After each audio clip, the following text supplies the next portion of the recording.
Good morning, all of you. Today we are going to start a new topic in chapter number 2 and that is quality of population. इसे हिंदी में हम कहेंगे जनसंख्या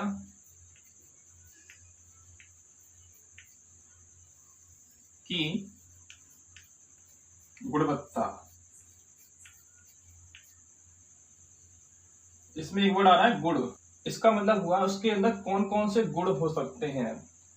quality of population को समझने से पहले हम एक एग्जांपल ले सकते हैं।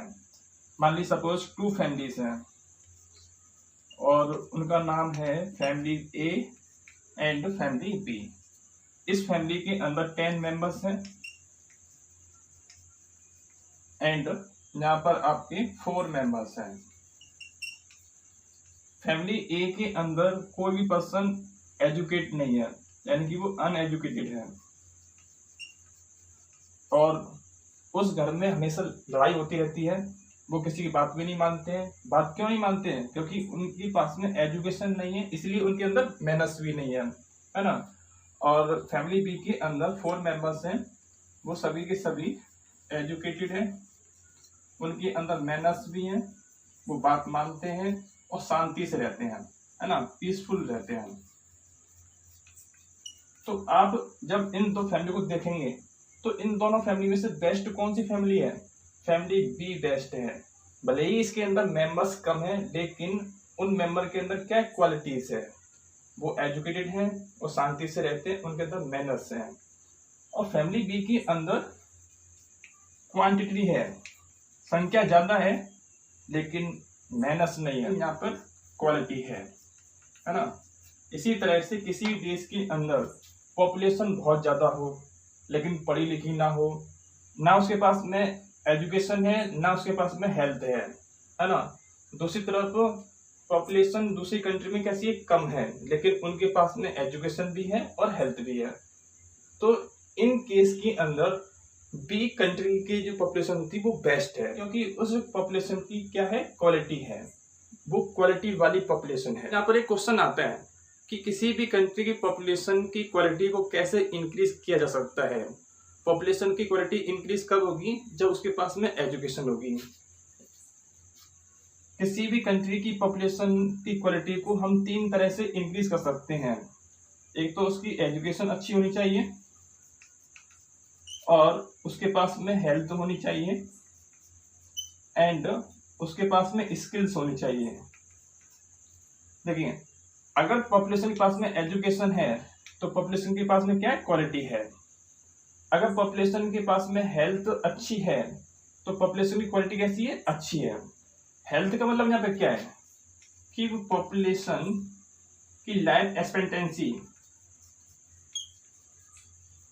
रेट क्या है। इसका मतलब ये हो गया पॉपुलेशन कितना लंबे टाइम तक जीवित रह सकती है। लाइफ एक्सपेक्टेंसी का मतलब क्या है कि पॉपुलेशन की कितने लंबे टाइम तक सर्वाइव होने की संभावना होती है ना। एंड तीसरा स्किल्स। स्किल्स जो डेवलप होती हैं वो ट्रेनिंग से होती हैं। जब ट्रेनिंग उनके पास में होगी तो उनके पास में स्किल्स भी डेवलप होंगी। किसी भी देश की पॉपुलेशन की क्वालिटी अगर इंक्रीज करनी है तो हमें उसकी एजुकेशन अच्छी करनी पड़ेगी, हेल्थ अच्छी करनी पड़ेगी और स्किल्स अच्छी करनी पड़ेगी। आज के इस वीडियो में हम एजुकेशन का रोल देखने वाले हैं। एजुकेशन का क्या रोल है पॉपुलेशन की क्वालिटी इंक्रीज करने में। नेक्स्ट वीडियो में हम देखेंगे कि हेल्थ का क्या रोल होता है पॉपुलेशन की क्वालिटी को इंक्रीज करने में। ओके, तो आज के इस वीडियो में हम देखने वाले हैं एजुकेशन का क्या रोल होता है। Role of education. एजुकेशन का क्या रोल है? हर कंट्री के पास में ह्यूमन बीइंग्स एक इंपॉर्टेंट रिसोर्स होता है, तो हमें इसे और डेवलप करने की जरूरत है। तो ह्यूमन बीइंग को डेवलप करने में एजुकेशन का बहुत ही इंपॉर्टेंट रोल होता है। तो एजुकेशन के रोल को हम 2 पार्ट्स में डिवाइड कर सकते हैं। पहला, ह्यूमन लाइफ में क्या रोल है इसका, ह्यूमन लाइफ में क्या रोल है, एंड बी, कंट्री के लिए क्या रोल प्ले करती है एजुकेशन।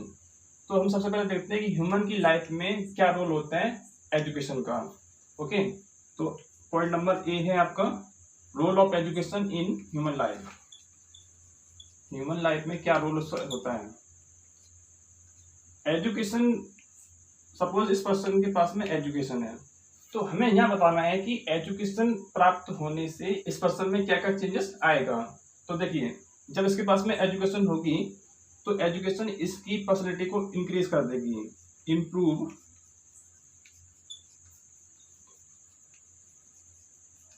इस पर्सन की पर्सनैलिटी जो थी इंक्रीज हो जाएगी। आपने किसी एजुकेटेड पर्सन को देखा होगा तो कितने अच्छे तरीके से वो लोग रहते हैं, उनका way of talking, communication skills, बातचीत करने का तरीका, वो लोग बहुत अच्छे से बात करते हैं, है ना। उनका वे ऑफ टॉकिंग कैसा होता है, बहुत अच्छा होता है। और दूसरा, उनकी लैंग्वेज कितनी शानदार होती है, वो किसी को परेशान करने वाले शब्द नहीं बोलते, तो उनकी पर्सनैलिटी कैसे हो जाती है, इम्प्रूव हो जाती है। नेक्स्ट, एजुकेशन जो है इस पर्सन को हेल्प करेगी कि इसे जॉब प्राप्त हो सके। It means education help person to obtain job. अब जॉब लेने में एजुकेशन हेल्प करती है, तो एजुकेशन ने इस पर्सन को हेल्प किया जॉब लेने में। तो कैसे किया, आपको पता है कि एक तो उसकी पर्सनैलिटी इंप्रूव हो गई, है ना। दूसरा, इसके पास में स्किल्स डेवलप हो चुकी हैं। एजुकेटेड पर्सन के पास में क्या होता है, माइंड डेवलप हो जाता है, उसकी स्किल्स डेवलप हो जाती हैं। जब उसके पास में पर्सनैलिटी भी है, स्किल्स भी है ना, तो क्या होगा, इसको जॉब मिल जाएगी। और जॉब मिलने से क्या होगा, इसकी इनकम भी हाई हो जाएगी। A person who have education can get job and earn high income. किसी बच्चे में आपने इन्वेस्ट किया एजुकेशन के तौर पर, मान लीजिए सपोज आपका एक बच्चा है, इसमें आपने इन्वेस्टमेंट किया था in the form of education, आपने इस बच्चे को एजुकेशन दिला दी, ठीक है। तो जब ये बड़ा होगा तो इसके पास में क्या होगी, जॉब होगी। क्यों, इसके पास में स्किल्स आ चुकी हैं, है ना, इसका माइंड डेवलप हो चुका है। अब इसके पास में क्या होगी, जॉब होगी। जब जॉब होगी तो उसकी इनकम भी हाई हो जाएगी। इस तरह से एजुकेशन ने इसको हेल्प किया जॉब लेने में और हाई इनकम को लेने में। पॉइंट नंबर 3, अब इस पर्सन के पास में एजुकेशन है तो और क्या इंप्रूवमेंट आ सकता है। एजुकेशन प्राप्त करने से इसकी लाइफ में वैल्यूज डेवलप हो सकते हैं। इट मीन्स इसकी लाइफ में अच्छी अच्छी बातें आ सकती हैं। Education improve moral values in life. Education जो है किसी पर्सन के अंदर मोरल वैल्यूज डेवलप करती है, जैसे झूठ नहीं बोलना और किसी को परेशान नहीं करना, है ना, ईमानदार रहना। इस तरह के कई सारे वैल्यूज जो डेवलप होते हैं वो इंसान के अंदर डेवलप होते हैं एजुकेशन के द्वारा से। तो एजुकेशन लोगों को अच्छी अच्छी बात सिखाती है, उसे हम कहते हैं मोरल वैल्यूज। अब पॉइंट नंबर बी देखते हैं। ये तो हो गया पर्सनल लाइफ में क्या इंप्रूवमेंट आता है एजुकेशन प्राप्त करने से। अब जो हम लोगों ने एजुकेशन प्राप्त की थी उससे हमारे देश को क्या लाभ होगा, हमारे देश को या फिर हमारी सोसाइटी को क्या लाभ होगा। एजुकेशन से हमको तो लाभ है, हम पढ़े लिखे हैं, हमें जॉब लग गई, हमारी पर्सनैलिटी इंप्रूव हो गई, मोरल वैल्यूज भी आ गई, ये तो हमारी पर्सनल एडवांटेज हो गई। अब एजुकेशन से हमारे देश को क्या लाभ होगा, तो इन पॉइंट्स को हम देखते हैं पॉइंट नंबर बी के अंदर। एजुकेशन से हमारे देश को क्या एडवांटेज होगा। अगर किसी पर्सन के पास में एजुकेशन है तो उससे हमारे सोसाइटी को काफी एडवांटेज होता है, क्योंकि एजुकेटेड पर्सन जो है, ये पर्सन कैसा है, एजुकेटेड है। एजुकेटेड पर्सन सोसाइटी के लिए और देश के लिए अधिक कंट्रीब्यूशन कर सकता है। ही और she can contribute toward the development of the society और नेशन। किसी भी देश के लिए या किसी सोसाइटी के लिए ये अपना कंट्रीब्यूशन कर सकता है। दूसरी बात, हमारे देश के अंदर, हमारी सोसाइटी के अंदर जो नेचुरल रिसोर्सेस होते हैं, उन रिसोर्स का एक पढ़ा लिखा पर्सन काफी अच्छे से उनका यूज कर सकता है। An educated person can make effective use of natural resources available in a country. हमारे देश के अंदर जितने नेचुरल रिसोर्स हैं उनका हम इफेक्टिव यूज कर सकते हैं without making any wastage of natural resources. हम उसका बेस्ट नहीं होने देंगे। जैसे आपने एग्जांपल देखा था, जापान के अंदर लोग एजुकेटेड थे, तो उन्होंने अपने देश में जो रिसोर्सेस हैं उनका काफी अच्छे से इस्तेमाल किया और उनको वेस्ट नहीं जाने दिया। इस तरह से उसके देश को लाभ मिला और उनका कंट्री जो थी वो एक एडवांस कंट्री बन जाती है। नेक्स्ट देखिए, इसके अंदर जो एजुकेटेड पर्सन है वो लोगों को किस तरह से कंट्रीब्यूशन कर सकते हैं। एजुकेटेड पर्सन जो है नेशनल इनकम को इंक्रीज कर सकते हैं। क्यों कर सकते हैं? क्योंकि एजुकेटेड पर्सन के पास में स्किल्स हैं, वो ज्यादा कमाएंगे। जब वो ज्यादा कमाएंगे तो उनके लिए बेनिफिट तो है ही, लेकिन देश के लिए भी बेनिफिट है। देश की नेशनल इनकम जो थी वो इंक्रीज हो जाएगी। Okay, point number next, education जो है गवर्नेंस की एफिशिएंसी को भी इंक्रीज करती है। जो आपका एडमिनिस्ट्रेशन है उसकी एफिशिएंसी यानी कि कार्य क्षमता, एडमिनिस्ट्रेशन और अधिक ठीक से काम कर सकता है अगर उस देश के पर्सन कैसे एजुकेटेड हैं। तो इस तरह से एजुकेशन काफी इंपॉर्टेंट रोल प्ले करती है। आप इसको इजीली याद कर सकते हैं। एजुकेशन होगी तो लोगों के पास में क्या होगी, जॉब होगी तो सैलरी कैसी होगी, सैलरी हाई होगी। एजुकेशन होगी तो लोगों की पर्सनैलिटी कैसी होगी, अच्छी होगी। आप एक पढ़े लिखे पर्सन को देखिए और एक ऐसे पर्सन को देखिए जो पढ़ा लिखा नहीं है, तो दोनों के रहन सहन में काफी अंतर होता है। एक पढ़ा लिखा पर्सन कैसे अच्छे कपड़े पहनता है, बात अच्छे से करता है, लेकिन एक गंवार पर्सन वो बात भी ठीक से नहीं करेगा और कपड़े भी ठीक से नहीं पहनता है। एजुकेशन होने से और क्या लाभ होगा, वो पर्सन अपने देश के रिसोर्स का ठीक से इस्तेमाल कर सकेगा, है ना, और उसको वेस्ट नहीं जाने देगा। तो इससे उसका भी फायदा होगा और उसके देश को भी फायदा होगा। आपने देखा एजुकेशन एक बहुत ही इंपॉर्टेंट फैक्टर है पॉपुलेशन की क्वालिटी को इंक्रीज करने में, लेकिन हमारे देश में एजुकेशन का जो स्टेटस है वो काफी अच्छा नहीं है। एजुकेशन का जो यहाँ पर कंडीशन है हमारे देश के अंदर वो अच्छी नहीं है। कैसे अच्छी नहीं है, देखिए सपोज जी आपका मैन है एंड जी आपका वुमन है। अगर हम दोनों की कंपेरिजन करें एजुकेशन के फील्ड में, तो मैन के पास में एजुकेशन ज्यादा है, इसका परसेंटेज कैसा है, हाई है, एंड इनके पास में परसेंटेज है। पहली बात। दूसरी बात, इंडिया के अंदर ऐसे कई स्टेट्स हैं जहां पर परसेंटेज हाई है, जैसे केरला। दूसरी तरफ ऐसे स्टेट्स भी हैं जहां पर एजुकेशन का परसेंटेज काफी लो है, जैसे कि आपका बिहार। तीसरी चीज, इंडिया के अंदर ऐसे कई गांव हैं और ऐसे कई शहर हैं जहां पर भी आपका एजुकेशन का सिस्टम अच्छा नहीं है। अगर हम कंपेयर करें सिटीज और विलेज में, तो देखिए यहाँ पर क्या होता है, सिटीज में परसेंटेज एजुकेशन का जो है वो हाई होता है और विलेज में परसेंटेज काफी लो होता है। तो गवर्नमेंट ने ऐसे कुछ स्टेप्स उठाए हैं जिससे इंडिया के अंदर एजुकेशन का जो कंडीशन है वो अच्छी हो सके। तो अब हम देखने वाले हैं कि ऐसे कौन कौन से स्टेप गवर्नमेंट ने उठाए हैं जिससे एजुकेशन का जो लेवल है वो इंक्रीज हो गया। Steps taken by government to improve the condition, या फिर बोल सकते हैं इसको स्टेटस ऑफ एजुकेशन। और हम यहाँ पे जो बात कर रहे हैं वो आपकी एलिमेंट्री एजुकेशन की बात कर रहे हैं। एलिमेंट्री का मतलब क्या होता है, प्राइमरी। ओके, प्राइमरी एजुकेशन की कंडीशन बहुत ज्यादा खराब थी, तो गवर्नमेंट ने ऐसे कौन कौन से स्टेप उठाए थे जिससे उसकी कंडीशन इंक्रीज हो गई। Universal access to education. Universal का मतलब होता है सार्वभौमिक।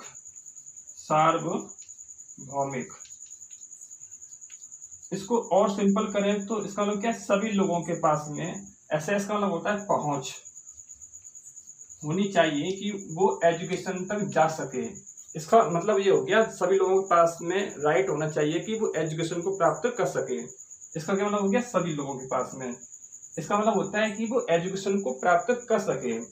तो सभी लोग एजुकेशन को प्राप्त कैसे कर सकेंगे, पहली चीज इस पर ध्यान दिया गया। एंड दूसरी चीज, एजुकेशन की क्वालिटी कैसे इंक्रीज हो सके, इस पर ध्यान दिया गया। तो गवर्नमेंट ने इन सब चीजों पर ध्यान दिया और कुछ स्टेप्स गवर्नमेंट ने उठाए हैं। एक तो सभी लोग एजुकेशन को प्राप्त कर सके और एजुकेशन की क्वालिटी कैसी होनी चाहिए, अच्छी हो सके। इसके लिए गवर्नमेंट ने कुछ स्टेप्स उठाए हैं, जैसे कि गवर्नमेंट ने 6 ईयर्स से लेकर 14 ईयर्स तक सभी बच्चे को स्कूल जाना कंपलसरी कर दिया है। 6 से 14 ईयर्स तक के सभी बच्चे स्कूल जाएंगे, ये कंपलसरी है। और इसमें स्पेशल ध्यान दिया गया किसके लिए, गर्ल्स के लिए।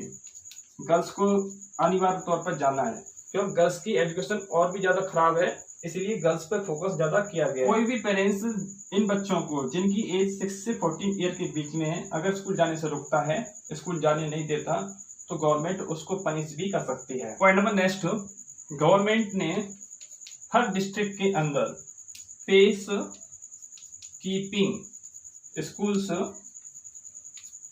सेटअप किए हैं और उसे हम बोलते हैं नवोदय विद्यालय।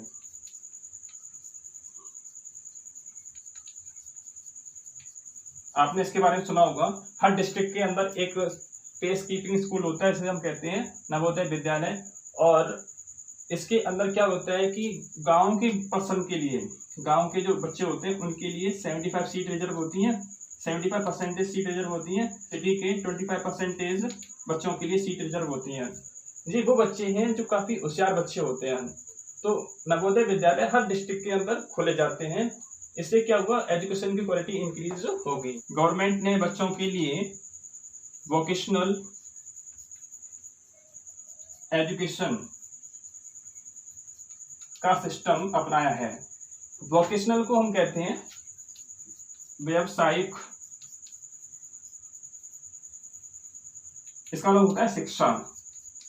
इसमें एक वर्ड जुड़ा हुआ है व्यवसाय, है ना, उसका मतलब क्या होता है, व्यवसाय का मतलब होता है बिजनेस। तो यानी कि ये ऐसी एजुकेशन है जिसमें बिजनेस से रिलेटेड बच्चों को एजुकेशन दी जाती है। ऐसा कोई सब्जेक्ट पढ़ाया जाएगा बच्चों को जिससे वो आगे चलकर अपना कोई बिजनेस सेटअप कर सकें। आप लोग इस टाइम पर अपने स्कूल्स के अंदर कंप्यूटर को पढ़ते हैं, आईटी स्टडी करते हैं। आईटी भी एक तरह का क्या है, वोकेशनल सब्जेक्ट है। आपको आईटी इसलिए पढ़ाया जाता है कि आगे चलकर आईटी आपको जॉब लेने में हेल्प करेगा। इस तरह से जी आपका एक वोकेशनल सब्जेक्ट हो जाता है। इसी तरह से गवर्नमेंट जो है बच्चों को वोकेशनल एजुकेशन देती है। इसके अंदर कई ऐसे सब्जेक्ट आते हैं जो आपको जॉब लेने में हेल्प करेंगे। तो ऐसी चीज बच्चों को पढ़ाई जाती है जिससे आगे चलकर वो जॉब प्राप्त कर सके। पॉइंट नंबर नेक्स्ट, गवर्नमेंट ने अपना बजट भी इंक्रीज किया है। पहले जितना पैसा खर्च किया जाता था एजुकेशन में, उससे अब कई गुना अधिक खर्च किया जाता है। जब हम पैसे को अधिक खर्च करेंगे तो क्या हुआ, एजुकेशन की कंडीशन इंक्रीज होगी। नेक्स्ट पॉइंट, गवर्नमेंट ने इन सब के अलावा कई सारे स्कीम्स एंड प्रोग्राम लॉन्च किए हैं जिससे कि एजुकेशन की कंडीशन इंक्रीज हो सके। जैसे कि मान लीजिए सर्व शिक्षा अभियान, आपने इसके बारे में सुना होगा। ये आपका 2001 एंड 2002 के बीच में स्टार्ट हुआ और इसमें एक वर्ड बोला गया सर्व शिक्षा अभियान। सर्व माने होता है सभी लोग, शिक्षा मीन्स एजुकेशन, सब लोगों के पास में क्या होना चाहिए, एजुकेशन होना चाहिए। तो इस प्रोग्राम के अंतर्गत 6 ईयर्स से लेकर 14 ईयर्स के जो बच्चे होते हैं उन सबको एजुकेशन देने का प्रावधान किया गया था। ऐसा कोई भी बच्चा जो 6 ईयर्स के और 14 ईयर के बीच में आता है वो छूटना नहीं चाहिए, उसको एजुकेशन मिलनी चाहिए। इसके लिए इस प्रोग्राम को लॉन्च किया गया था। तो 6 ईयर से 14 ईयर के बीच में बच्चे हैं उन सब बच्चों को हम एजुकेटेड कर देंगे। कब तक कर देंगे, 2010 तक कर देंगे। इट मीन्स जो प्रोग्राम जो लॉन्च किया गया था एक टाइम बाउंड प्रोग्राम था। इसमें एक टाइम निश्चित किया गया था कि इतने साल के भीतर हम सब बच्चों को पढ़ा देंगे, इसलिए यह एक टाइम बाउंड इनिशिएटिव था और इसको स्टार्ट किया था सेंट्रल गवर्नमेंट ने। लेकिन इसके पार्टनरशिप में कौन कौन लोग थे, सेंट्रल गवर्नमेंट ने इसको स्टार्ट किया। पार्टनरशिप किसकी थी, state government and local government, इन सब की पार्टनरशिप से ये आपका चला। नेक्स्ट प्रोग्राम था आपका मिड डे मील स्कीम। आपने इसको जरूर सुना होगा। इसके अंदर क्या होता है, बच्चों को लंच के टाइम में हम उनको मील प्रोवाइड करते हैं। मिड डे मील जो स्टार्ट किया गया वो 1995 में स्टार्ट किया गया। और देश का पहला स्टेट कौन सा था जिसने मिड डे मील को स्टार्ट किया था, तो वो था आपका तमिलनाडु। सबसे पहले तमिलनाडु में स्टार्ट होता है ना। मिड डे मील का क्या ऑब्जेक्टिव है, इसका क्या एडवांटेज? मिड डे मील का एडवांटेज है कि इससे बच्चों की जो अटेंडेंस होती है वो इम्प्रूव होती है। It encourage attendance of students. दूसरी चीज, इससे एक फायदा और होता है, it improve nutritional status of child की कंडीशन भी अच्छी हो जाती है, उसकी हेल्थ भी अच्छी हो जाती है एंड उसकी अटेंडेंस भी इंक्रीज हो जाती है। मिड डे मील का एडवांटेज क्या था, जो गांव में पूरा % लोग रहते हैं उनकी कंडीशन बहुत ज़्यादा खराब है। वो अपने बच्चों को ठीक से भोजन भी नहीं दे सकते हैं। जब उनको ठीक से भोजन नहीं देंगे तो वो ठीक से पढ़ाई भी नहीं कर सकते हैं। इसलिए गवर्नमेंट ने मिड डे मील को अपनाया। इससे डबल फायदा होता है। एक फायदा क्या होता है कि बच्चा जो है डेली स्कूल पढ़ने जाएगा और उसकी जो कंडीशन थी, उसकी जो हेल्थ थी वो भी अच्छी हो जाएगी। इन सब के अलावा गवर्नमेंट ने back to school camp and bridge course, इस तरह के स्टेप भी गवर्नमेंट ने उठाए हैं, जिससे क्या होगा, एजुकेशन का जो लेवल था वो इंक्रीज होगा। बैक टू स्कूल कैंप का क्या मतलब हो गया, स्कूल वापस आओ। जो बच्चे स्कूल छोड़कर चले गए थे उन बच्चों को वापस स्कूल के अंदर लेके आना है। इस तरह से गवर्नमेंट ने कई सारे स्टेप उठाए थे जिससे प्राइमरी एजुकेशन की जो कंडीशन थी वो इम्प्रूव हो जाए, और इससे कंडीशन इम्प्रूव हुई भी है। इंडिया के अंदर जो परसेंटेज था लिटरेसी का वो इंक्रीज हुआ है। अभी हमने देखा गवर्नमेंट ने प्राइमरी एजुकेशन के अंदर कौन कौन से स्टेप्स उठाए थे। अब हम देखने वाले हैं गवर्नमेंट ने हाई एजुकेशन में ऐसे कौन कौन से स्टेप उठाए हैं जिससे उसकी कंडीशन इम्प्रूव हो सके। अब यहाँ पर जो हम बात करने जा रहे हैं वो हायर एजुकेशन की बात करने जा रहे हैं। और यहाँ पर एज ग्रुप कौन सा है, 18 से लेकर 23 ईयर के जो बच्चे हैं उन पर हम फोकस करने वाले हैं। गवर्नमेंट ने 18 ईयर्स से एंड 23 ईयर के बीच में जो बच्चे हैं उनकी एजुकेशन अच्छी हो सके, इसके लिए कुछ गवर्नमेंट ने स्टेप्स उठाए हैं। गवर्नमेंट ने यहाँ पर कोशिश की है कि इन बच्चों का जिनकी एज 18 से 23 के बीच में है उनका परसेंटेज इंक्रीज हो सके, यानी कि वो अधिक से अधिक पढ़ सकें। इसके लिए गवर्नमेंट ने कुछ स्टेप यहाँ पर उठाए हैं। फर्स्ट पॉइंट क्या था, करिकुलम को मॉडिफाई किया गया। करिकुलम का मतलब होता है सिलेबस। हम लोग आज भी उन्हीं पुराने घिसे पीटे सब्जेक्ट को स्टडी करे चले जा रहे हैं, उन्हीं टॉपिक्स को हम स्टडी करते हुए चले जा रहे हैं जिनसे ना कोई जॉब मिलती है और ना ही उनसे किसी तरह का कोई एडवांटेज प्राप्त होता है। तो ऐसे सब्जेक्ट होने चाहिए, ऐसे टॉपिक्स होने चाहिए जिससे आगे चल के बच्चे के काम में आ सके और उसकी जॉब लग सके। इसके लिए गवर्नमेंट ने सिलेबस को मॉडिफाई किया है और सिलेबस ऐसा बनाया जिससे कि उसको आगे चलकर जॉब लेने में हेल्प मिल सके। Next, vocational training. बच्चों को वोकेशनल ट्रेनिंग देनी पड़ेगी, ऐसी चीज सिखानी पड़ेगी जिससे आगे चलकर उसे जॉब लेने में आसानी हो सके। उसे हम कहते हैं वोकेशनल ट्रेनिंग, यानी कि पढ़ाई के साथ साथ बच्चे को ट्रेनिंग भी दी जाती है। जैसे आपने देखा कि हम बच्चों को पढ़ाते हैं और साथ में उसे कंप्यूटर भी पढ़ाते हैं, तो कंप्यूटर क्या है, आपका वोकेशनल सब्जेक्ट है। तो इस तरह से हम पढ़ाने के साथ साथ उसको ट्रेनिंग भी दे रहे हैं कि वो आगे चलकर जॉब को प्राप्त कर सके और उसमें कंप्यूटर उसकी हेल्प करेगा। इस तरह से ऐसे कई सारे सब्जेक्ट्स होते हैं जिसके द्वारा से बच्चा आगे चलकर अपनी जॉब लगा सकता है। Next, networking and use of information technology, IT। Networking का भी यूज करना चाहिए एंड इंफॉर्मेशन टेक्नोलॉजी यानी कि कंप्यूटर का भी यूज करना चाहिए। इससे क्या होगा, बच्चे को जॉब लेने में इजी होगा, है ना। तो यहाँ पर कंप्यूटर पर अधिक ध्यान दिया जाएगा। Point number next, distant education. इसे हिंदी में कहते हैं दूरस्थ शिक्षा, यानी कि दूर से ही हम बच्चे को क्या देंगे, एजुकेशन देंगे। यानी कि इसमें नेटवर्क का इस्तेमाल किया जाता है, कंप्यूटर का इस्तेमाल किया जाता है और बच्चे तक एजुकेशन पहुंचाई जाती है। आप स्कूल नहीं जाते हैं इसके अंदर, बल्कि एजुकेशन आपके घर तक आती है। कैसे आएगी, मोबाइल के माध्यम से आएगी, कंप्यूटर के माध्यम से आएगी, नेटवर्क के माध्यम से आएगी। इसे आप एक एग्जांपल समझ सकते हैं। सपोज एक पर्सन है, उसकी जॉब लग चुकी है ना। तो जॉब उसकी जो लगी थी वो अभी छोटी सी जॉब लगी थी, क्यों, वो इतना पढ़ा लिखा नहीं था। फिर उसने सोचा कि मैं एक हाई जॉब प्राप्त करना चाहता हूँ, तो मुझे क्या करना चाहिए, पढ़ना चाहिए। अब वो पढ़ने के लिए जब स्कूल जाएगा तो उसे वो जॉब छोड़नी पड़ेगी और वो जॉब छोड़ना चाहता नहीं है। तो उसके पास में क्या ऑप्शन है, उसके पास ऑप्शन है डिस्टेंट एजुकेशन का। तो इसमें क्या किया जाएगा, उसे अपनी जॉब छोड़नी नहीं पड़ेगी और साथ ही साथ उसकी एजुकेशन भी हो जाएगी। तो क्या होगा इसके अंदर कि हम उसके पास में एजुकेशन को पहुंचाएंगे। वो पढ़ने नहीं आएगा, बल्कि एजुकेशन उसके घर तक पहुंचेगी। कैसे पहुंचेगी, मोबाइल के माध्यम से या नेट के माध्यम से उसके घर तक पहुंचेगी और वो उसको स्टडी करता रहेगा, है ना। क्या होगा, जब सिलेबस पूरा हो जाएगा तब हम पेपर कराएंगे। उस बच्चे से पूछा जाएगा कि आप पेपर किस जगह देना चाहते हैं, अपने आसपास कोई ऐसा एरिया बताइए, ऐसा कोई स्कूल बताइए जहाँ पर आप पेपर को दे सकते हैं। मान लीजिए वो रहता है अहमदाबाद में और पेपर कराए जाएंगे आगरा में, तो वो कैसे देने आएगा।